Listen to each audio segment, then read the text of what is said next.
Hello and welcome to the Watching the Throne YouTube channel. My name is Travis Bean, Chris's partner in crime. Trying to do a lot more videos here, and I've been trying to find my niche, trying to figure out what I will contribute to this news channel because Chris kind of has the news covered, and lately I've been doing recaps of the best Kanye West Sound Tournament Deathmatch Extreme 2020.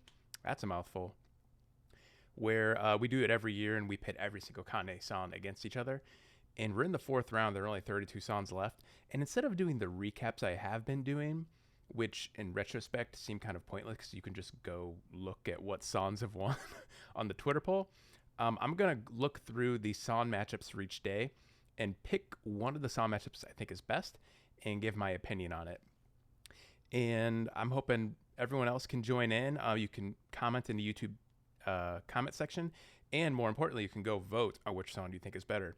Maybe I'll sway your opinion. Maybe I'll convince you that Famous is better than Fourth Dimension, or Fourth Dimension is better than Famous, which is today's song matchup that we'll be talking about.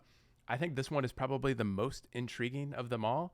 We can run through them actually really quick so you just get an idea of what today is like.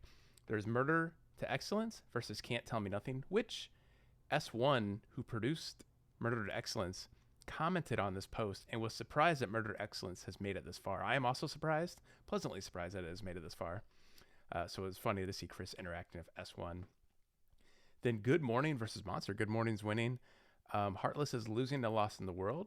Lost in the World's kind of an underdog, I think, that could win the whole tournament, or a dark horse. And finally here we have Fourth Dimension versus Famous. And I'm actually kind of working through which song I think I would pick. I think I know, but I want to talk through each of these really quick. And please, again, comment in the comment section and tell me what you agree or disagree with, or build on any of the points or disagree with any of my points. I'm really looking for a conversation here to figure out which of these songs is best. Famous is obviously like a GOAT Kanye song. Yes, it's beautiful musically. It's so beautifully produced, and it's like such just a good piece of music, but it's also such an important part of like Kanye lore because it has that line, made that bitch famous, talking about Taylor. It's the most incredible we have that opening to Famous. It's like just as shocking as the Bleached Asshole opening to Father Stretch My Hands. He has these moments that really grab you, which is the reason I love Kanye, and I think that's like a point in the song's favor. We could get into like, should he have said that or not said that? As some of you may know, on the show, we talk about Kanye's albums as narratives.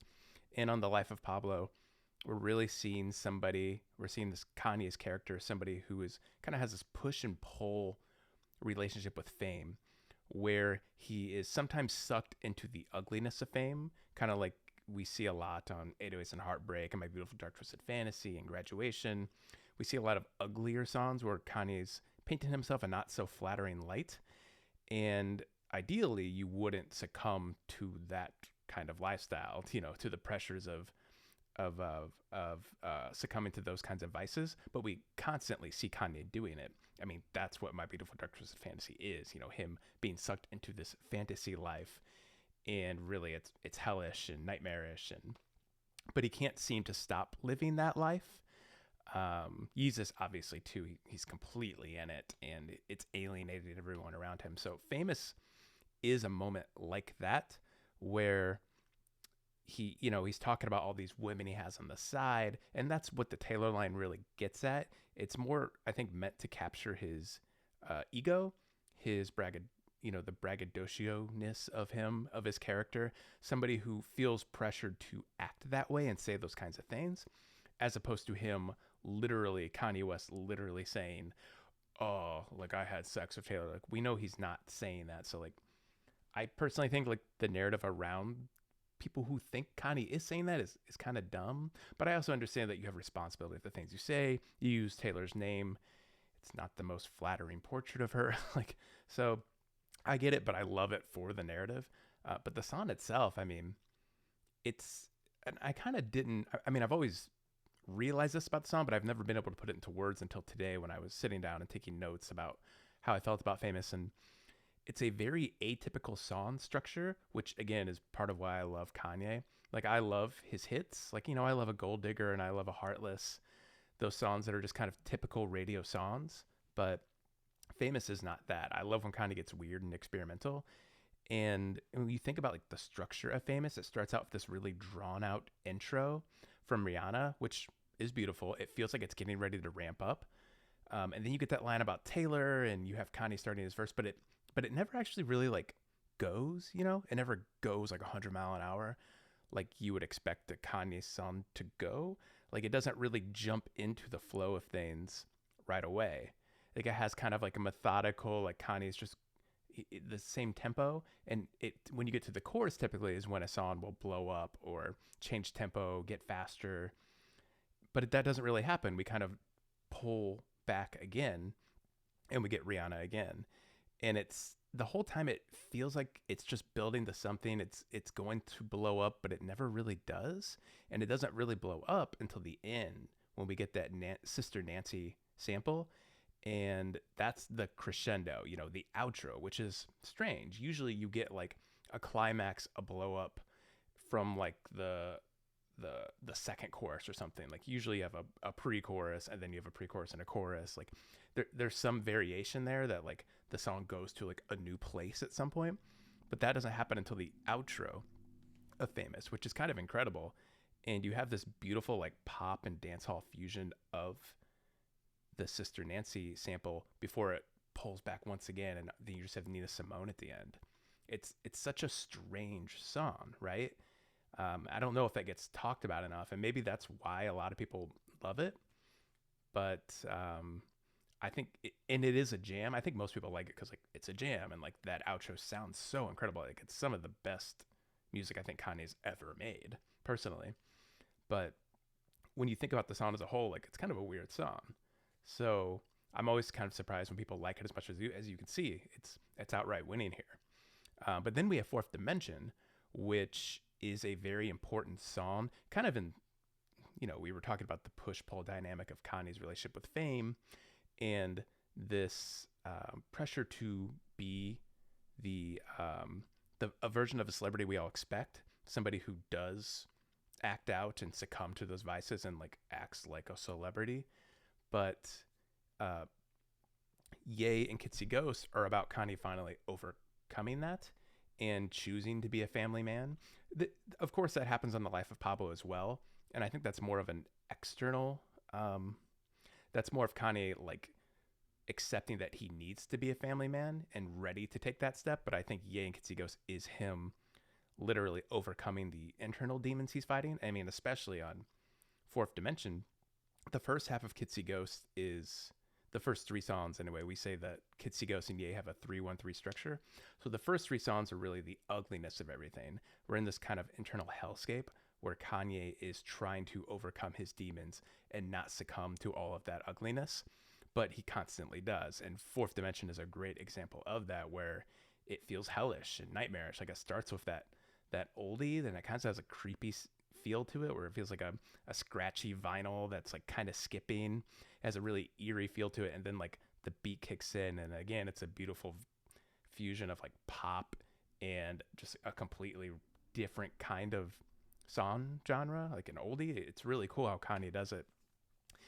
And then Kanye jumps in, and like the flow is fucking sick. Like that's the difference I would say between Fourth Dimension and Famous, is like Fourth Dimension goes like you're locked into like the style and the tone and the tempo of the song immediately, and it kind of doesn't let go of that. It of course like has variation throughout, and like will like pull back and like be a little more low key before it ramps up again. But that's a little bit more traditional. Like the songs have that kind of variation of fluctuation, and you have that middle portion where like the elves come in. You hear like the elves giggling, which I remember Chris and I, when we talked about the episode, we were talking to somebody on Kanye's team who was actually in Wyoming helping with the sound engineering and the mixing and everything. And basically he confirmed that like the elves are something a lot of people see when they're on DMT, I think is what it was. You could tell I've never done hard drugs, but that's what that part is. And it again captures like the manicness of being in that headspace and like being somebody who has succumbed to all the vices of celebrity. And then we cut into Kid Cudi's part, and what I love about Kid Cudi's part is like his tempo doesn't really change throughout. He just kind of like I guess a more experienced musician could tell me what kind of tempo it is, but it's the same pretty much throughout. And all that really changes, there's fluctuation in like his voice and like and he gives personality to the verse, but his tempo just kind of stays the same. And what changes is the music behind him, and that's really what gives his verse a lot of personality and fluctuation and movement. It's really cool how it's done. And then at the end, you have that it's this outtake of a song from, oh, what's her name? Shirley and Lee. Sorry, I'm not remembering. I should have looked this up before I actually got on here. But um, basically, there's this clip of a song where this guy's like, you do that and you play it back 3 times, and then you change the tempo, and he's talking about how like you only want a song to be 3 minutes max. You know, he's teaching her how to like make a song, and this outtake from this song is actually Shirley Ann Lee. I think her name's Shirley Ann Lee. I should look it up, but I'm not going to. I'm just going to say it's Shirley Ann Lee.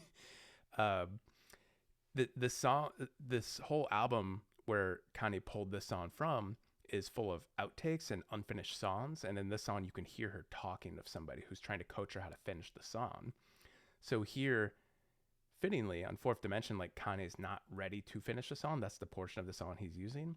But on Ghost Town, on Ye, we hear the beginning of this song, and it's Kanye finishing the song. And on the second half of Ye, we do see Kanye kind of overcoming a lot of these internal battles he was fighting with, these internal demons, and finally making music and making something beautiful. Like it has such, it's like a meta moment. It has such meaning and power.